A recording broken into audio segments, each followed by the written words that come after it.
minus 3, 2, 1,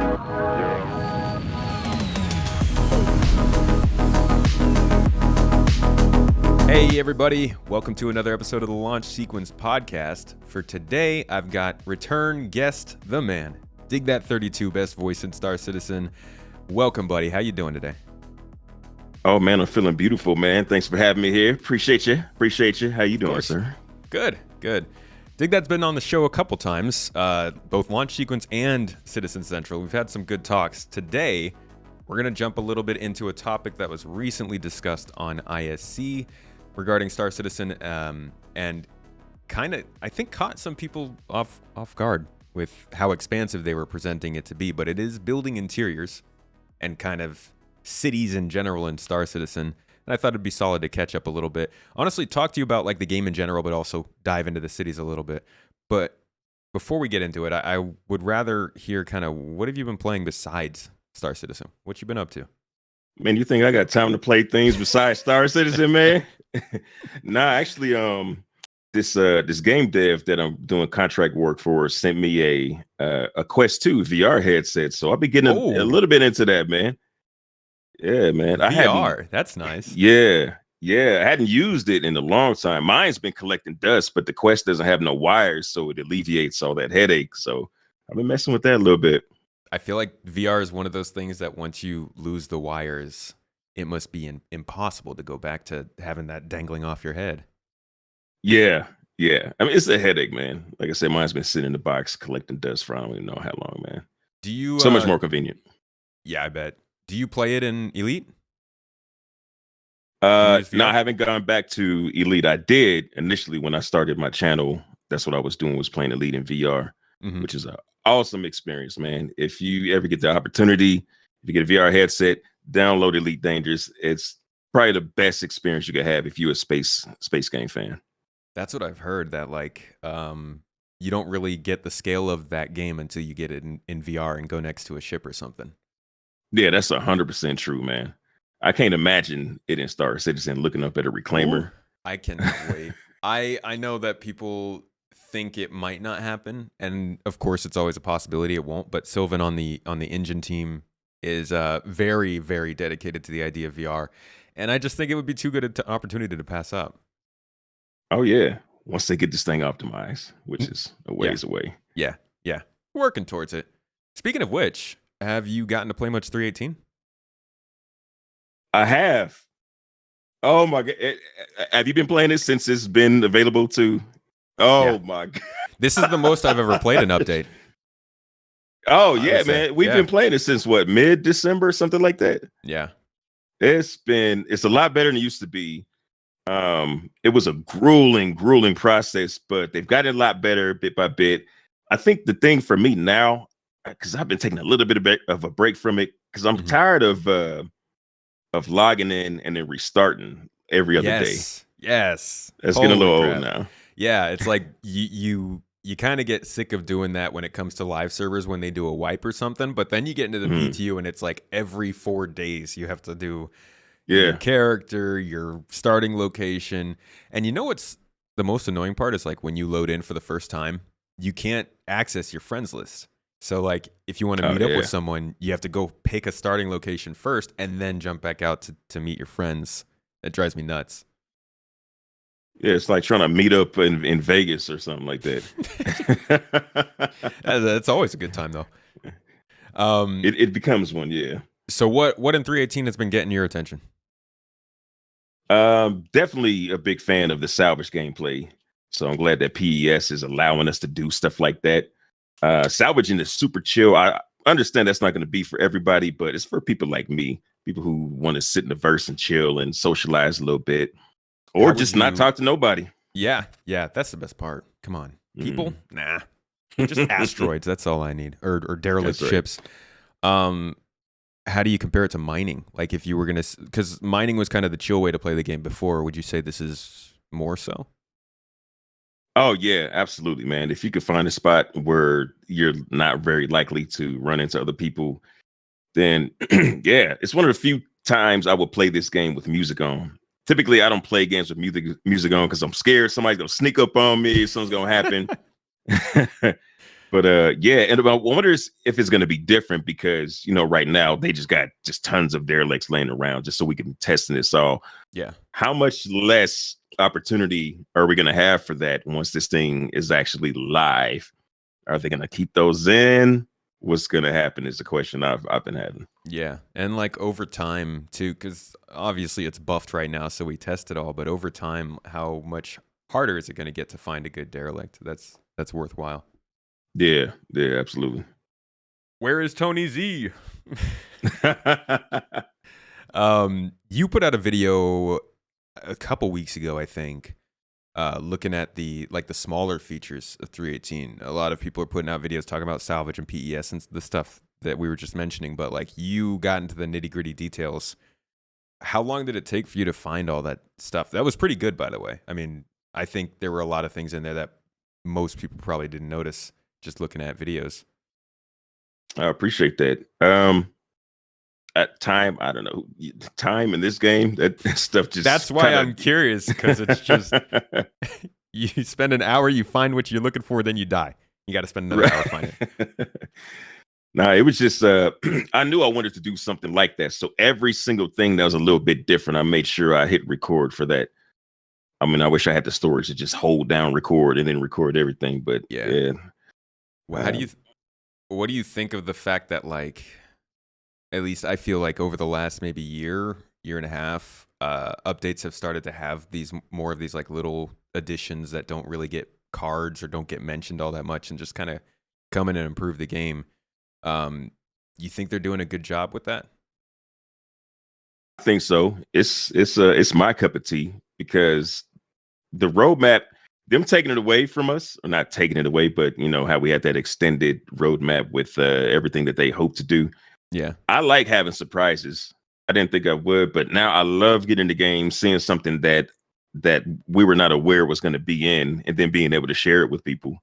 That's one of the coolest things about it. Yeah. Even simple dude, like so much stuff, man. Yeah. Even simple stuff like just the new animations, like idle animations, checking your Moby glass. Yeah. The idle animations are a huge surprise. I feel like my character doesn't even update. Like the rendering of my character doesn't update often enough for people to see that idle animation. That's hyperbole, but like you get what I mean. Like it's such a small detail you wouldn't really expect to see it in Star Citizen right now. Right. And the breathing, it was so subtle. I didn't notice it at first till somebody on the stream said something, and I looked, and you just see your characters breathing. That's little small touch, but each little small touch adds up to a little bit more life. Yeah, that's fair. I mean, some people would say it's RP stuff, but like that's polish. It's not polish because it's being done in alpha, but it's polish in the fact that it's just going to add on top in the future. That'd be nice to see. How about, before we move on to like the cities and stuff, how does 318 compare to the last few patches we've been having? Like the 317 X's? Yeah, and 316, even going back to like 315 with the inventory and medical systems getting introduced. Like over the last year, do you feel like it's still in PTU, so it's hard to say, but do you feel like it's doing better or worse than those were at their points? Well, obviously stability wise, it is not stable. Other than that, as far as content, I think it's a game changer. It kind of in a subtle way, because a lot of it is so much of it is on the back end, but it's enabling us to do some really cool things that we weren't able to do before. Yeah. Like stash a ship full of supplies like 10 kilometers north of the river on Microtech, or just leave stuff around, and the cargo stuff, soft death stuff. These are more like, we've had more where it felt like numbers wise more things added to the game, but now I think we have more meaningful stuff added to the game. Yeah. Does that make sense? Yeah, it's not like you put it on paper and it sounds like an impressive game, but it brings Star Citizen kind of up to a level where you feel like it's developing its I don't want to say its own culture, but like its own kind of atmosphere, its own feel. Like it's actually becoming a game, as opposed to what a lot of people call it, a tech demo. Yeah. Like the missions teams we just saw recently, they're now coming in and talking about how like they're doing their work based on what they saw from PES, right? So it's not like PES itself came in and made some big difference, but now we see that other developers can use it to do some pretty big things we've been waiting for. That's true. That's true. And I'm looking forward to see what's going to happen in the Point X patches since staggered development. Well, actually, no, that kind of goes back to the Lando thing. Are we going 318X first? Now confused. Yeah. He had a great whiteboard presentation, but if you didn't take notes, man, you're gonna forget some of that stuff. Yeah, I haven't gotten to see that. For those listening, DigThat's referring to an episode of Star Citizen Live recently where Jared, who hosts the show, whipped out a whiteboard, went full on Microsoft Paint on us, and gave like the whole breakdown of how their kind of like their builds work, how they ship parts of the game or something. Yeah, that's exactly what he did. Yeah, and it sounds like it was pretty good. I got to go watch it, but I would say I'm also kind of interested. I think we'll probably get a 318.1 for stability's sake, and then and then 319, and then you don't really know what's gonna happen after that. But like the way that it sounds like they're talking, the point patches are places where they're absolutely willing to drop new features in now, right? Like they're not really differentiating between a point patch and a regular patch. Yeah, pretty much. That's what I got out of his presentation. Because what he was doing was addressing people who were saying that, well, these 317.x patches weren't real patches because they're point X's. And he was explaining that that's not the case, that they're rerouting stuff through those point X patches since they're still developing and stabilizing 3.18, which is going to take a while. Outside of his explanation, how do you feel, or how were you actively feeling about all the 317.x patches? Did it bother you? No, because I like to set myself up with the right expectations. Mm-hmm. Sometimes what they say might not align with that or with other people's expectations, or that maybe some things might not be communicated to other people's liking. But since I read everything, and I'm sure you do too, or as much as you can, I know what to expect. And we knew that 318 was going to be this long process where we weren't going to get our hands on it for a long, long time. So it was a long summer, man, of 317, 317.1, 317.2. But I expected it. It was getting really painful around like October, November time. It was really starting to weigh. But I'm in agreement with you there. I mean, I guess I get mocking it if like you don't know what the numbers mean, but like we're all used to getting point X patches, like 0.1 patches. I think they've been doing it pretty consistently for like 3 years now, where they'll do kind of like a halfway bug fixing patch, which I guess is what Jared was saying, is that's no longer the case. They're not halfway patches, they're full patches. But up until now, like we were pretty used to a 0.1 patch, so I was cool with that. 0.2, I understood was like their 318 where they wanted to drop updates. It was kind of 0.3 and 0.4 where it started to get a little bit. It was that's like, enough for that. Okay, yeah. But regardless, I don't care about the numbers, to be honest. It's like I'm just looking at the features. Like, what are you adding in the patch? I don't care what the patch is called. Exactly. As long as they giving me something new to play with every 3 months, I'm completely 100% cool. Yeah, and I think that was a good idea on their part. Were you playing the game before 3.0 when they would do their patches based on like when the content was ready rather than just 4 patches a year? I don't really remember. I don't think so though. You don't happen to know what year around? It would have been 2018 was when they started. I think I might have hopped in 2019. Okay. Yeah, later. But before that was it was a repeat of last year, basically. When we wanted to get 3.0, they told us it was going to be at a certain point. It was, of course, woefully outside of that window. But we went like a whole year without updates because they were doing that same thing where they were like, we're only dropping the patch once the content is ready rather than just pushing out the stuff that's already ready.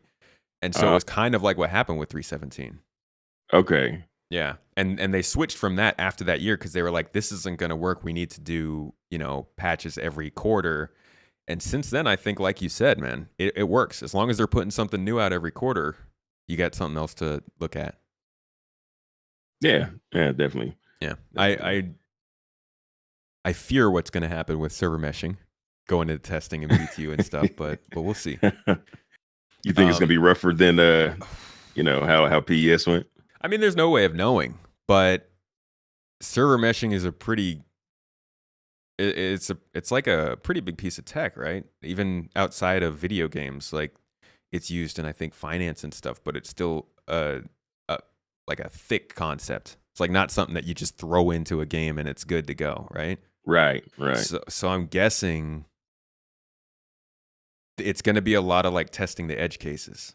I think that's what they were saying on ISC yesterday. It's like, yeah, we'll get server meshing in at some point, but like there's going to be a lot of weird things. Like what if a mission doesn't complete? You're in a different shard or like all that kind of stuff. So I don't know, man. 6 months of testing wouldn't surprise me. Ooh, that's a long time. I hope not. Yeah. I hope not.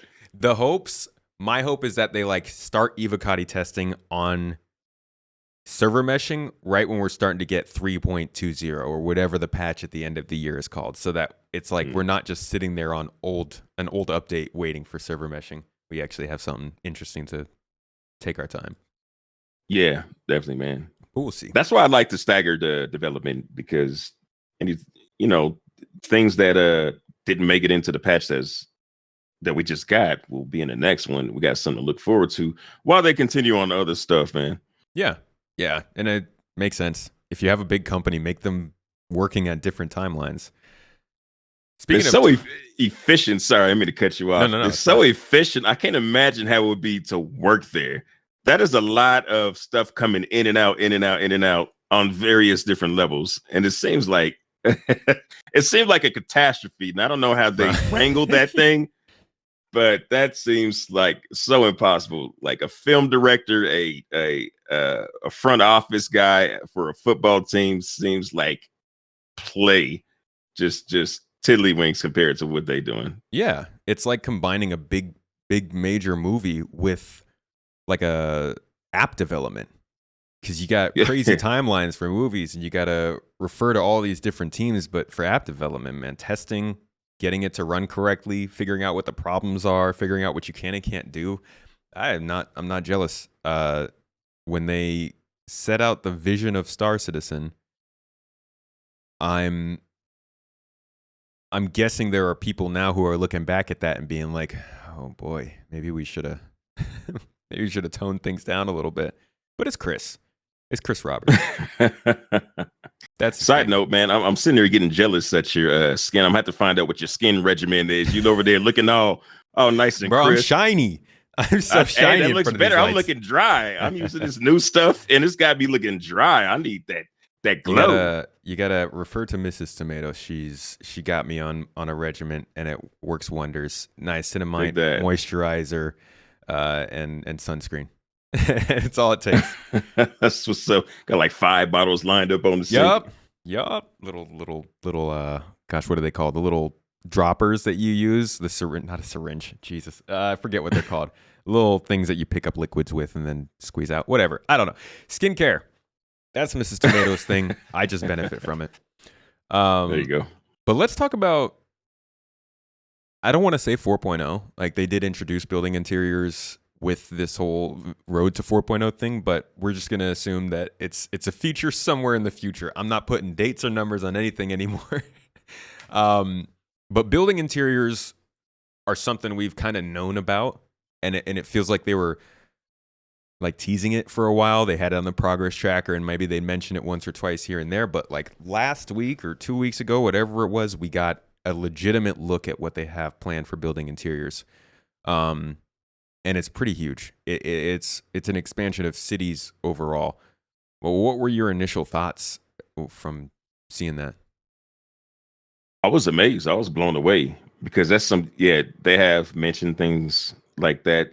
But it was one of them things. I was like, they're never gonna do it. I'm like the biggest optimist, and I was like, that ain't gonna happen. I get you. I get you. I was like, building interiors. Okay, well, like I just pictured basically more of Siege of Orison, just like some offices for mission spaces. Right. But that's jeez, man. I had this line in my next video where I'm talking about that with great back end technology comes great possibilities. And they're making it happen, man. Because like, who would think to fill out all the buildings that are usually just background eye candy? That's crazy, man. It's craziness, and it opens up so many game possibilities. Like just some buildings opens up a ridiculous amount of game possibilities. That's crazy. This game is insane, man. I don't know what kind of voodoo that they're doing over there, but rub a little bit on me, CIG, because it's looking dope. It's looking like this man's skincare regimen. Skincare is here to stay. This is the skincare special. That's right. Yeah, it's kind of. I remember back when they were first adding Loreville, and they were talking about landing zones and, in particular, player housing. Because everybody, when they first introduced Loreville, obviously the first question was like, "Hey, how are you going to let all of us live in this city and like get our ships and all that stuff?" And they kind of mentioned, they were like, "Yeah, we'll probably add buildings, as the landing zones increase and the game gets bigger, we'll add residential buildings in different parts of the city and blah blah blah blah." And I was looking at that and I'm like, yeah, I'm an optimist. I love this. This sounds amazing. But in the back of my head, I was like, how the hell? Excuse my language. How are they gonna go and like just make a bunch of buildings in a city where people actually live and not instance them out? And they didn't say that word for word. They're gonna do that, but like they were talking pretty hefty numbers with player housing when it came to building interiors. Like it actually sounds like they want to just have straight up mega buildings from like Cyberpunk with people having apartments. Yeah. And I'm like, what? They got the maze. Yeah, they've got the maze in the office. It's just wild to think about. It's hard to, I don't know. It's hard to imagine that coming to fruition for me. It is hard to imagine because it's something we take it as a given that when you see crazy buildings in the background, they're for show. That's like the rule. Because it doesn't, for most video games, every other video game, doesn't make sense to try and fill those things out. Because it's not a big chance you can first fill them up with a bunch of useful stuff. And then two, finding ways to put gameplay inside of it. It's a huge undertaking. But I don't think they know the meaning of huge undertaking. They just do it. They'll say crazy things and then do them. They start, and then 2 years later, they're like, "Oh, this is a huge undertaking." Okay, but it's crazy. Think about it. Remember when they was like, "Yeah, we're gonna have seamless landings." We was like, and then they did it. It's like, all right, we're gonna have a planet that's 100% or 99% just covered in buildings and infrastructure. We was like.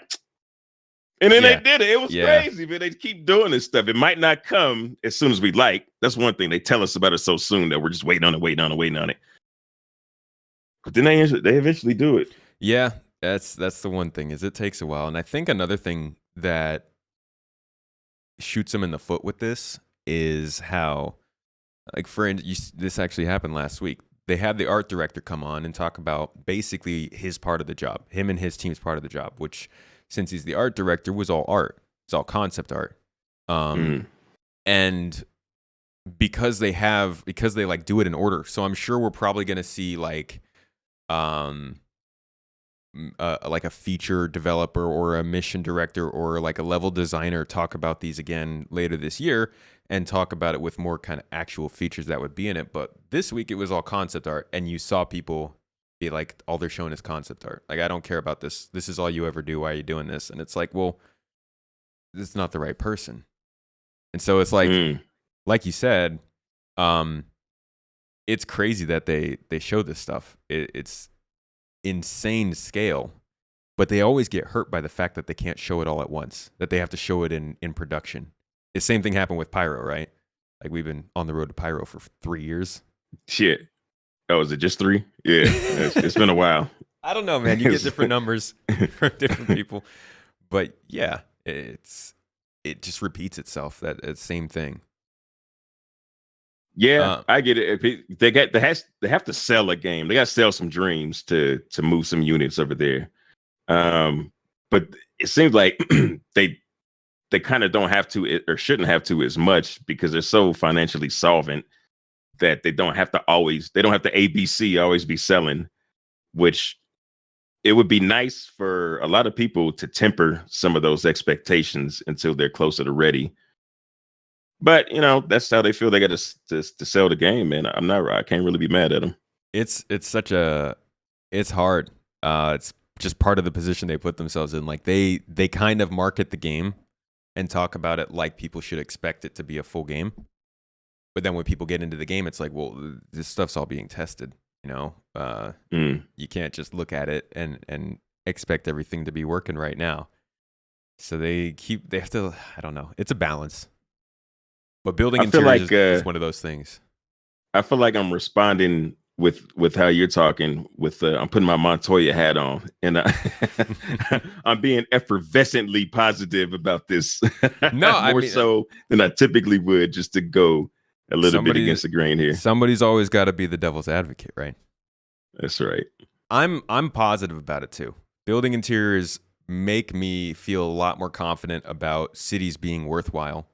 Because we knew that they needed to expand them. They need places for mission givers and drop-offs and missions and all this stuff. And up until now, it was kind of like, man, are they just going to try and are they just going to take the Lorville ground area and expand and like double it? Or are they actually going to try and make use of the space they have? And it seems like this is a realistic method, as crazy as I sound when I'm trying to imagine it. It does sound realistic for filling out the cities. So I am positive. I want to see it. That's a good thing. That phrase you said, cities being worth it. There's something to be said about that there, because cities always seemed like something you just had to deal with until you got out of the cities, and then you just set up on space stations. At least if you trying to use your time efficiently.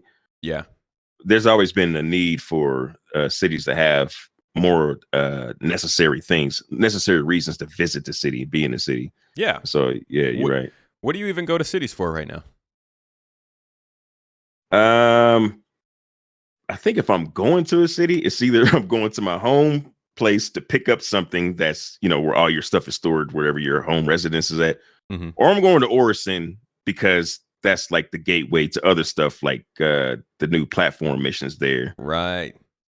That's actually a really good answer, because you basically just proved the point, right? You go to Orison because they gave you stuff to do, but everywhere else, I legitimately don't go to any city for a thing. Like, it's usually to meet someone or something, or maybe if I need a gun.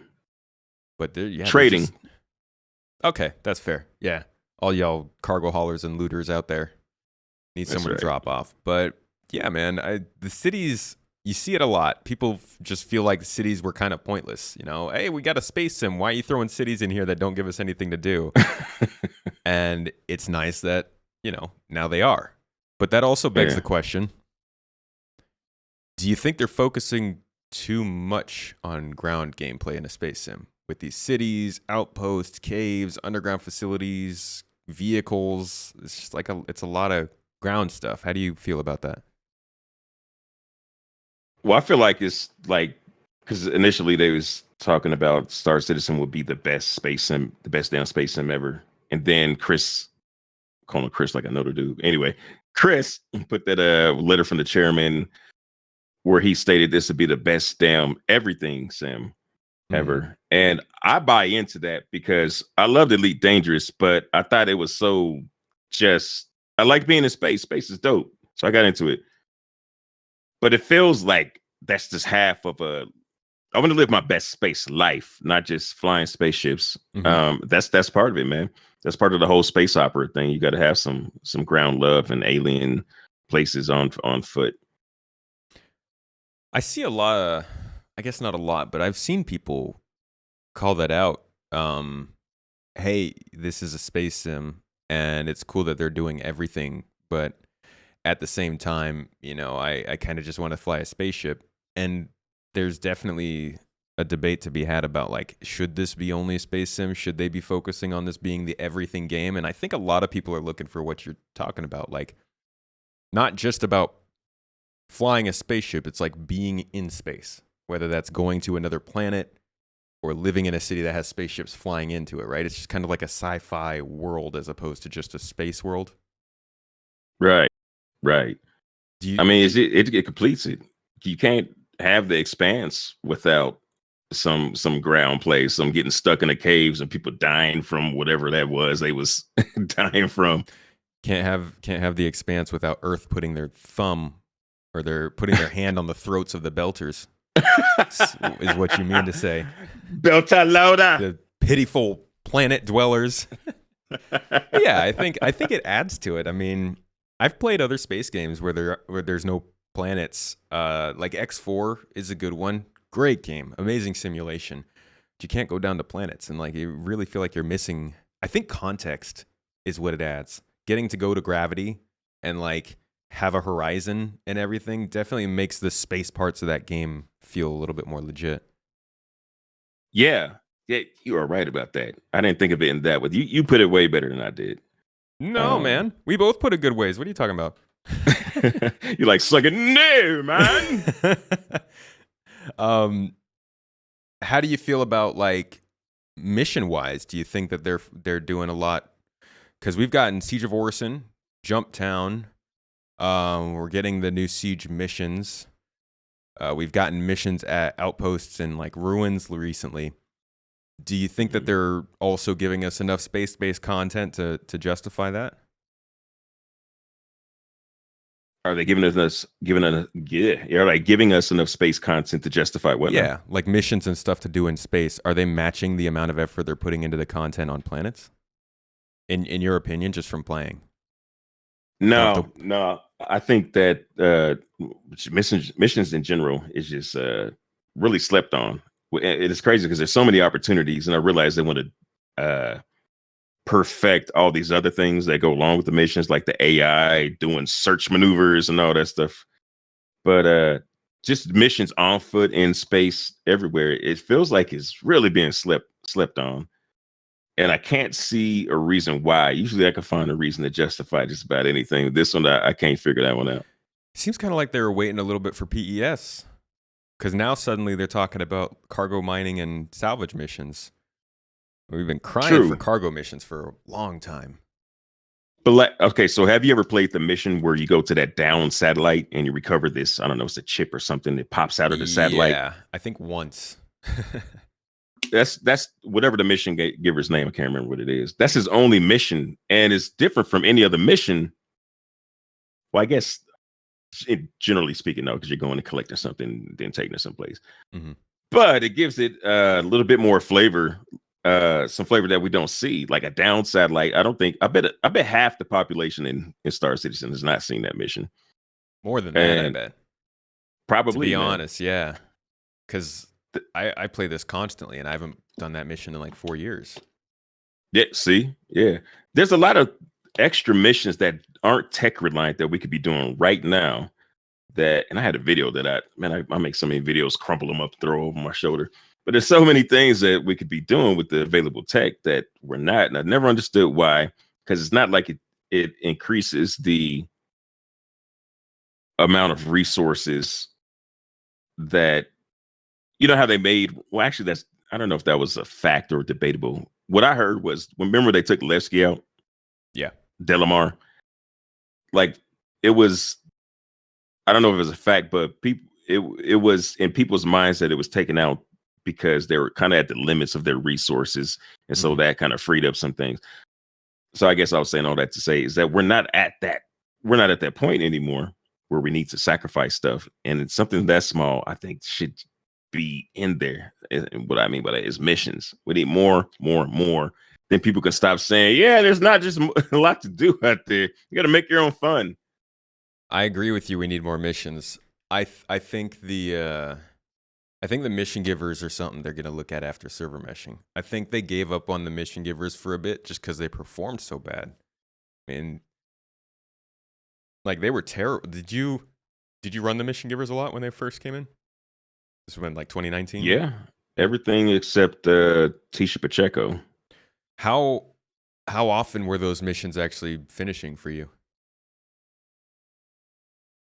Mm, I don't think I ever had a problem with No. the mission givers missions failing. That's solid. But That's pretty I good. guess you know what? I guess I didn't play them as often as I was thinking. Yeah, because I always, you get those invites. You're like, come meet me. I'm like, dude, I'm on the other side Yeah. of the star system, Yeah, man. they always do that at the worst times. Yeah, Yeah, I think they were really buggy, and CIG was just like, let's cut our losses and put this away until the game's better. So I hope that they get back to them next year, especially the mission givers, because like normal missions are cool, but the mission giver missions at least have some story to them. right, right. Like that guy in Grim Hex, you go back there, and I think they took that out. You would go in the back of that place, where you get the tiger claws out of that display case. You would go in the back of that place, and this hologram will pop up. Rudo, It was a yeah. cool idea. Okay, that was Rudo. Yeah. I always heard that name, never knew who. I always forget the names, man. Yeah, Rudo I always remember because then it sounds kind of like a dog name to me. No offense to It does. Rudo, but yeah, it always just sounded like you call your golden retriever. Hey, Rudo, come here. You was about to Come say here, Labradoodle. stop giving out those illegal missions, Rudo. Come here. So in chat, a good point being made about the focus on ground gameplay versus space gameplay is how important the idea of space legs are to Star Citizen as a game. And to be honest, I think I've been in it long enough that I forgot the novelty of it. But like, it's a good point. If you're gonna have a space game that is focused on interaction and using your legs and moving around, you should build a lot of ground for it, right? Yeah, I forgot about that too. It just seemed like a given. Like you make a space game, you should be able to get out and walk. That was such a long, long road to that in Elite Dangerous I was that gonna I say, can't believe I forgot. as an Elite Dangerous veteran out here forgetting about how important space legs are. So you haven't played Elite Dangerous since Odyssey very much? No, since Odyssey, I did a couple of videos after Odyssey dropped, and then I might have played it one or two times since then. What happened? Why'd you stop playing? It just it didn't feel like the rest of it felt tacked on. It didn't feel like the rest of the game. There wasn't I don't know, it felt like running laps. Just going and doing the same thing, run a lap, do the same thing over and over and over and over. Which I guess you could probably say there's some similarities with Star Citizen in that regard, but they at least feel different, especially when you get a group of guys together. That was going to be my follow-up, is like, how is Star Citizen different in that regard? Maybe it's not that different, but it feels different. Maybe even down to I guess it's just the experience. Like the weapons, they looked like toys, they sounded like toys. Like you pick up a P4 AR in Star Citizen, it feels like you got an assault rifle in your hands. So there's little stuff like that, and I don't know. There's something missing. It feels very devoid of something that I can't put my finger on. It's so interesting seeing the context between the two, because it feels like they both chose different paths to the same goal. Like Star Citizen wanted to start out with all the groundwork and the planets and all that stuff and just like build it up slowly to make sure that worked. Elite Dangerous kind of got a really good concept together, made it work as a game, and then tried to add that stuff on afterward. And I wonder if the model that Elite Dangerous did could have worked better. Like, you look at how they both turned out and you would think, okay, well, obviously the Star Citizen model is the right way out of those two to make this kind of space sim. But I wonder if Elite Dangerous, they could have done something to make it work and ended up being, I don't know, I guess the winner in that race, not to put them against each other. I wish ED had a future, or a clear future. Yeah, I think they're kind of wrapped up in the limitations of the engine.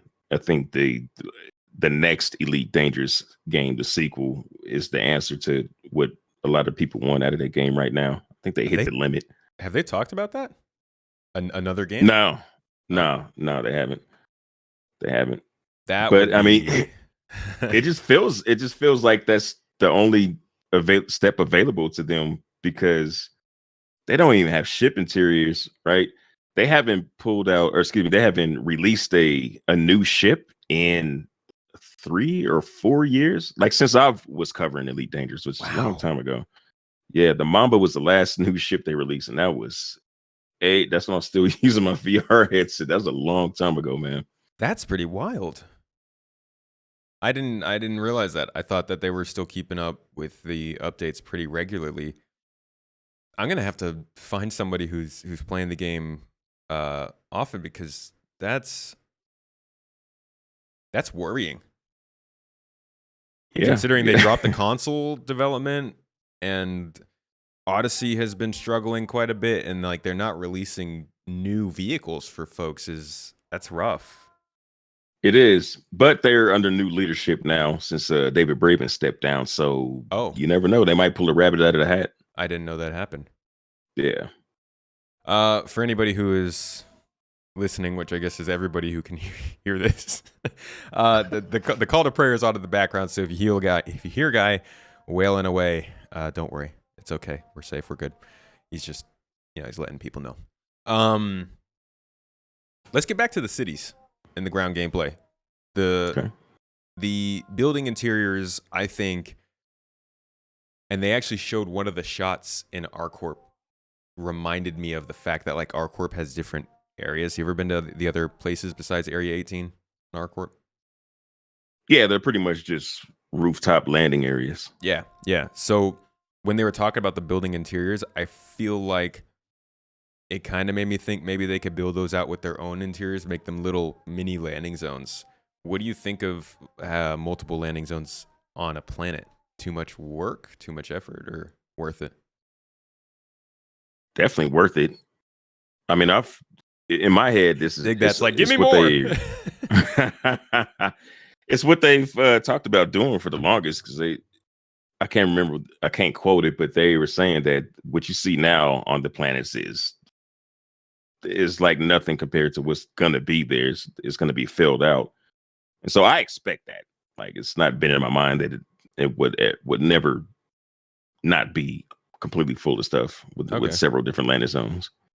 That's fair. I always imagine like places like Terra would have them, but I guess I just did not expect them to have an ability to, I guess, make more cities on a planet. The outposts, sure, but like full-on areas with hangars and stuff surprised me.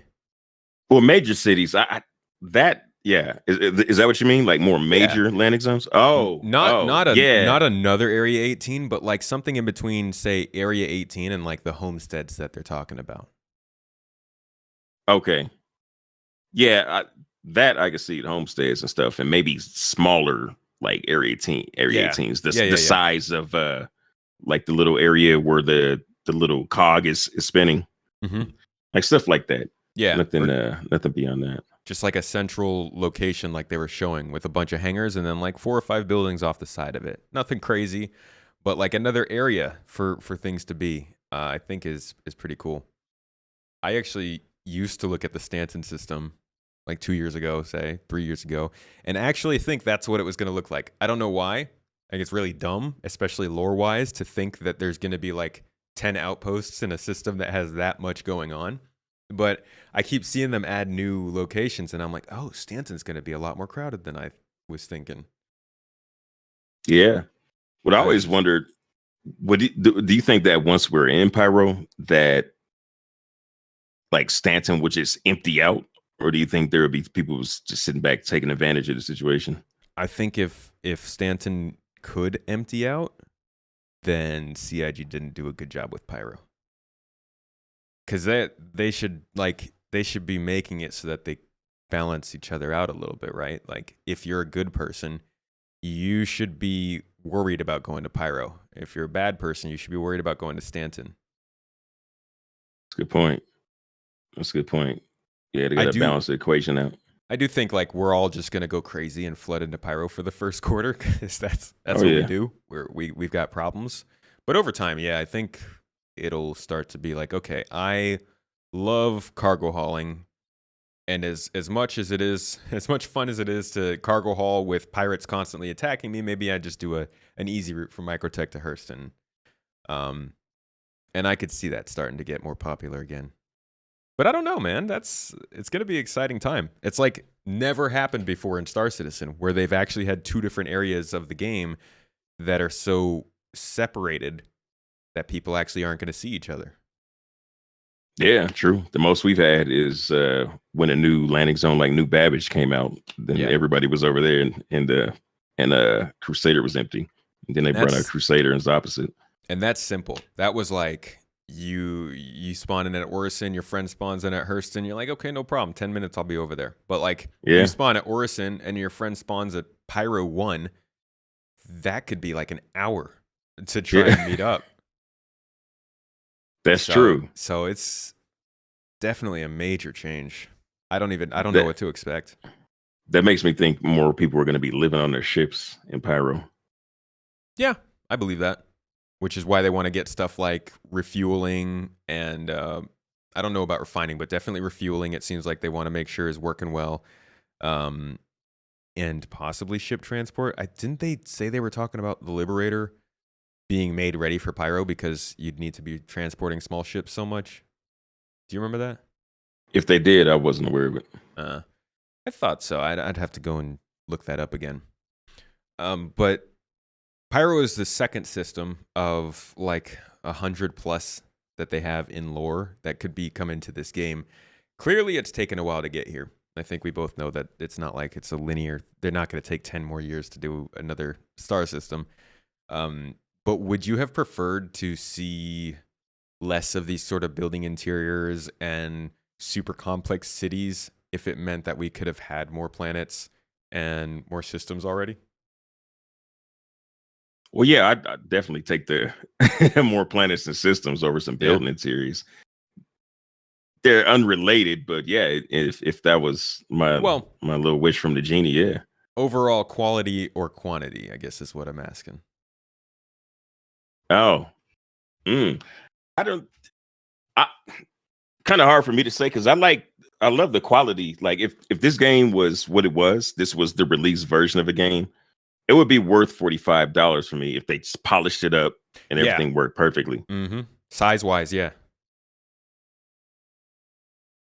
Quantity, obviously, we always want more stuff, but to sacrifice the level of quality, the perceived quality that we have right now, because we can look at it, what's available right now and say, if they just polish this up, it'd be dope. Sacrifice that, I don't know. Yeah. It's a hard question. Then you got Elite Dangerous, and you got this giant planet with this little speck of a city that you can't do nothing in. I want to think that Starfield might be an example because they're kind of hitting that midpoint. They've got, I think they said 100 planets, or something like that. Way more than that.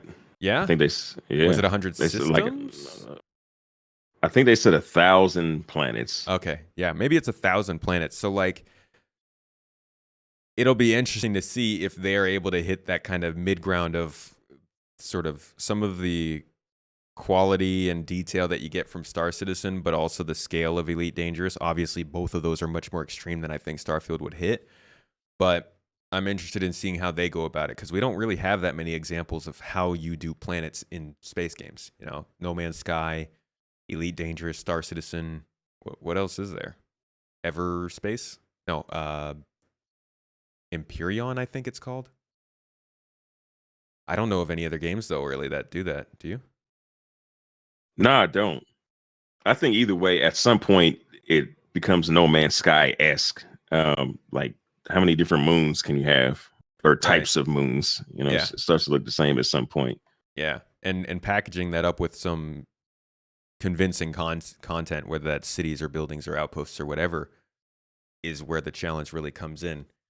I'm so happy, though, above all else, just to see the way that they've taken Star Citizen and like they made tools for planets and they made tools for landing zones and then they made tools and I guess now they're making tools for the actual buildings. It's like it's starting to make sense how they can scale all of it up.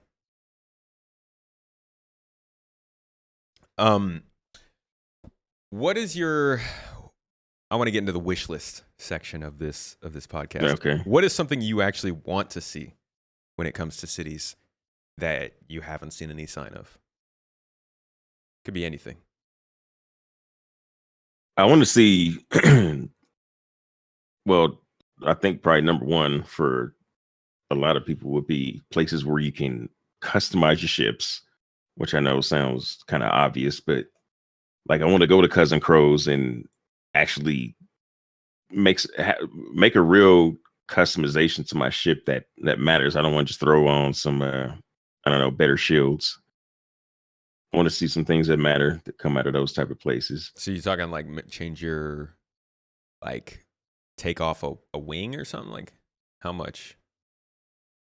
Yeah, just alter it in some visual and meaningful way, like performance and aesthetic, to where you can make your ship look like your own.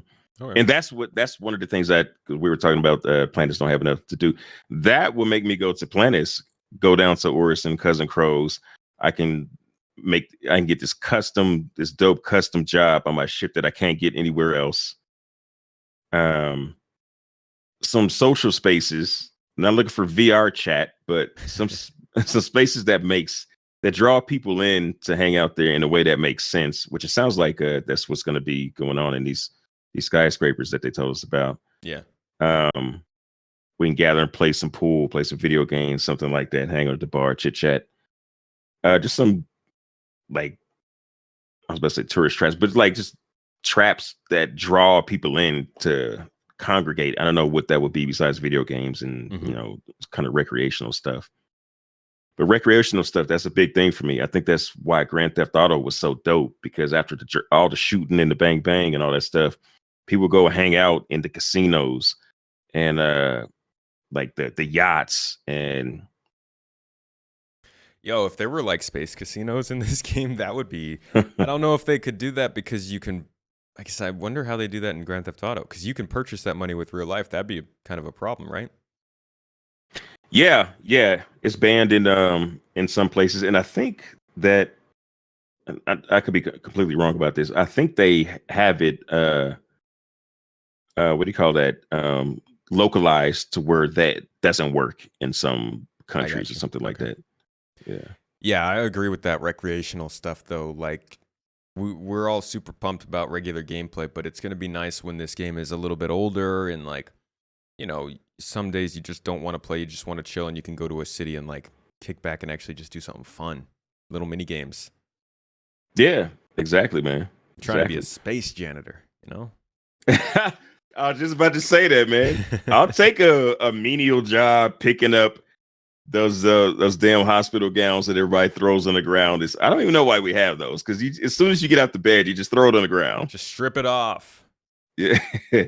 Yeah. Cleaning some, well, I was about to say clean some graffiti on the wall, but then we'd have to have graffiti gameplay. That gets a little too much. But I don't know, some maintenance type of stuff. Yeah. Some stuff that takes you around the city. It'd be a cool mission is if you had to use resource management to repair the thrusters that keep Orison up in the sky.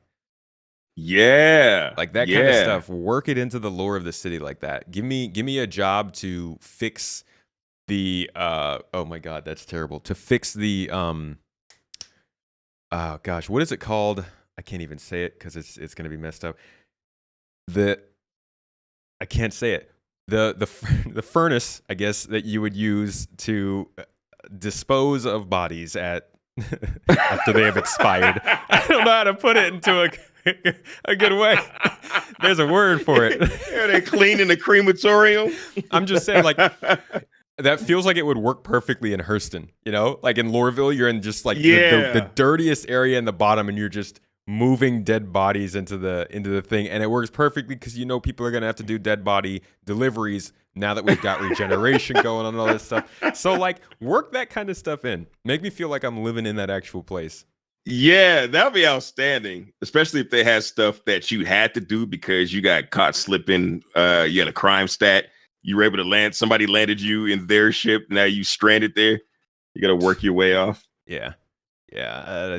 I'm excited for the creativity they can have with this stuff. It honestly, I don't know what they're gonna do with it. We're still at a super early phase, but like it's fun to look at building interiors and kind of go crazy with the possibilities.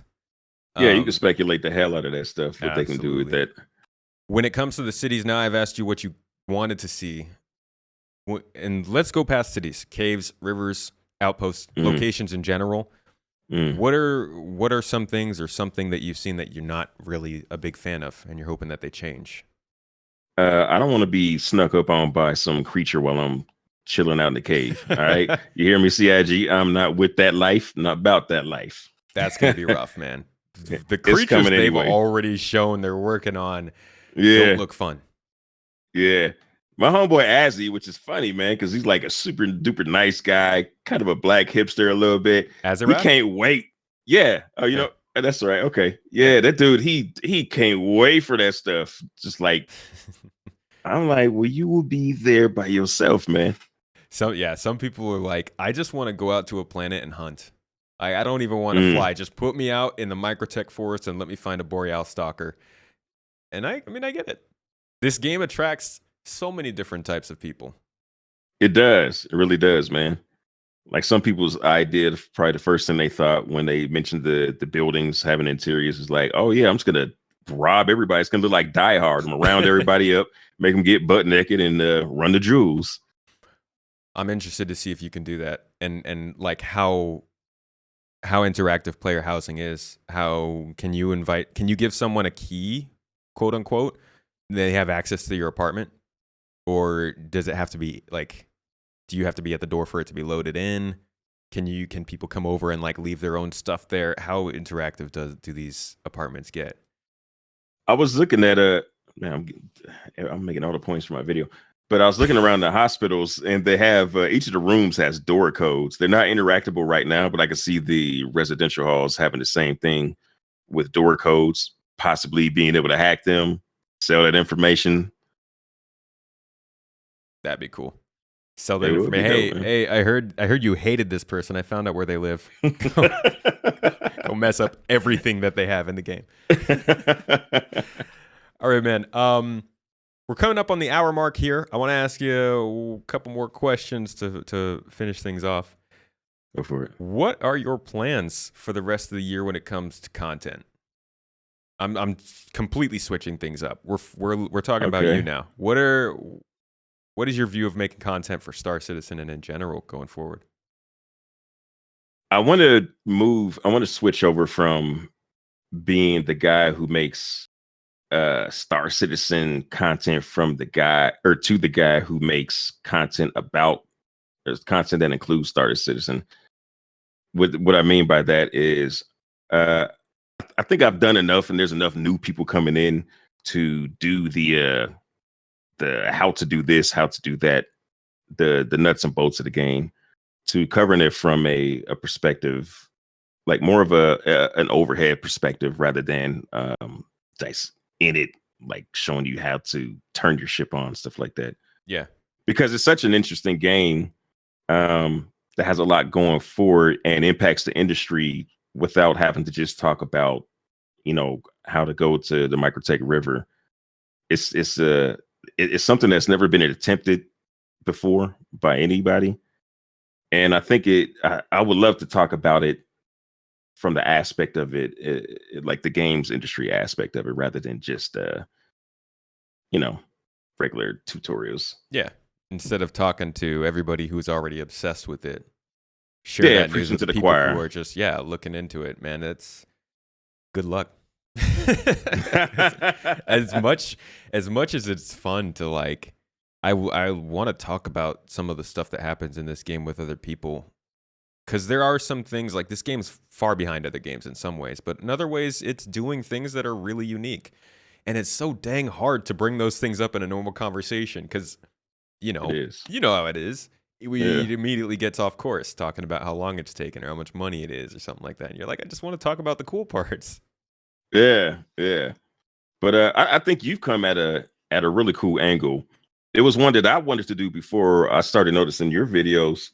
You started rounding everybody up doing these interviews which I wanted to do because I came from Elite Dangerous, and I had always wanted to be on those shows where they had like the top, I don't know, 5, 10 content creators doing a round table session. I thought that was dope, but I never followed through with that on this. And I love how you doing it. You're crushing it in that podcast extraordinaire, which I think will move on to some other opportunities for you.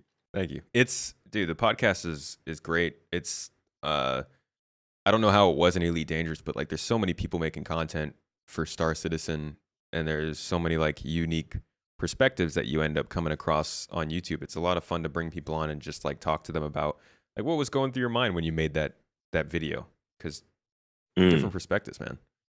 Yeah, I love that. That's cool, man. That's cool. You're doing it well. Thank you. So you kind of said that you wanted to be doing content about Star Citizen 2. You think about doing other games again? Yeah, I am. I want to start including, definitely everybody wants to start including Starfield. Who doesn't want to do Starfield content? Well, I mean, yeah, man, Starfield's going to kill Star Citizen. Why wouldn't you?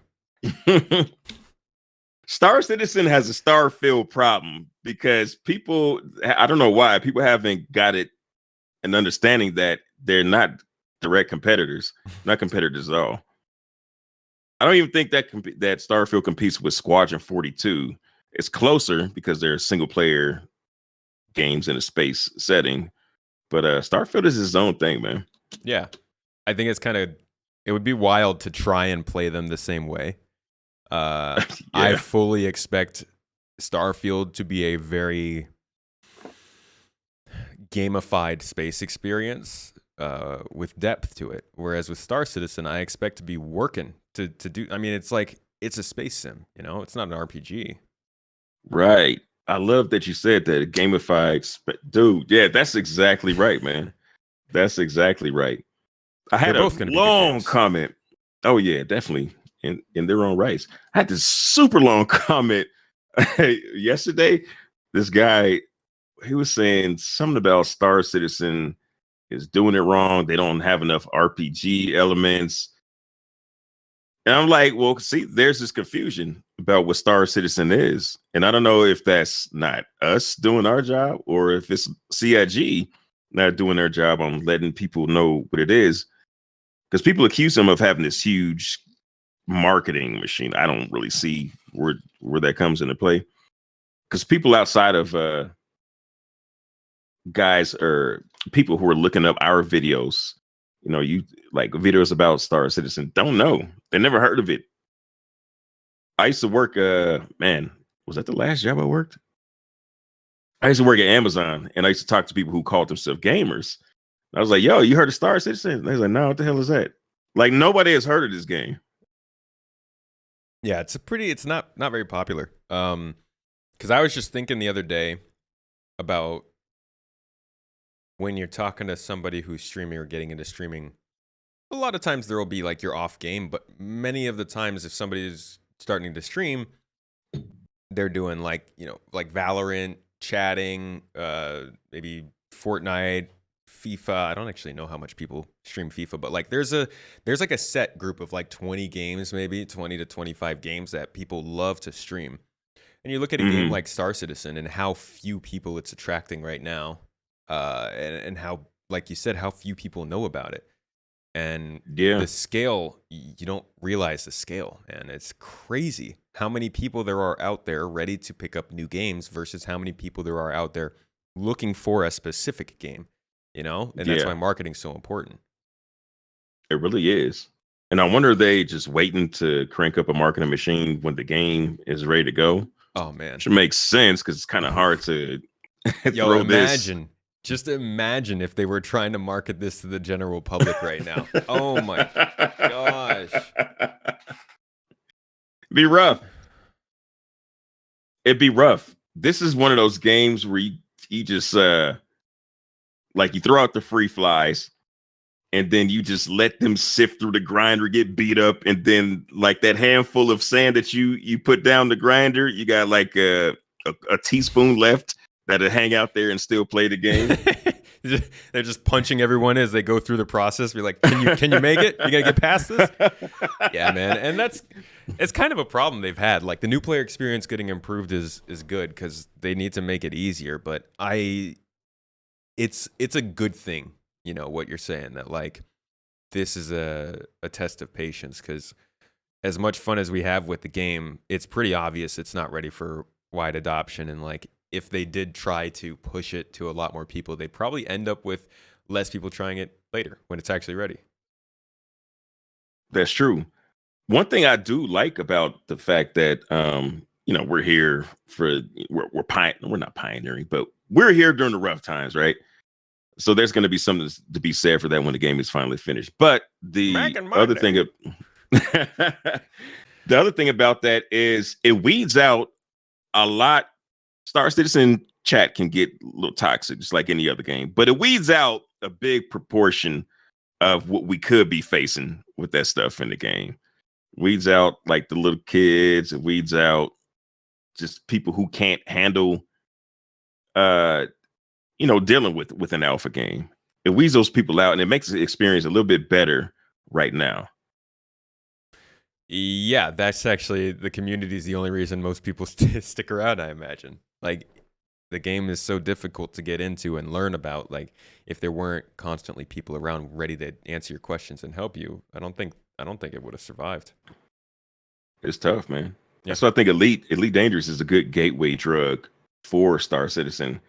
Because Elite, if it's your first space sci-fi game, excellent game. But then at some point you start to outgrow it, and you're looking for things that it doesn't have, and then voila, Star Citizen. Yeah.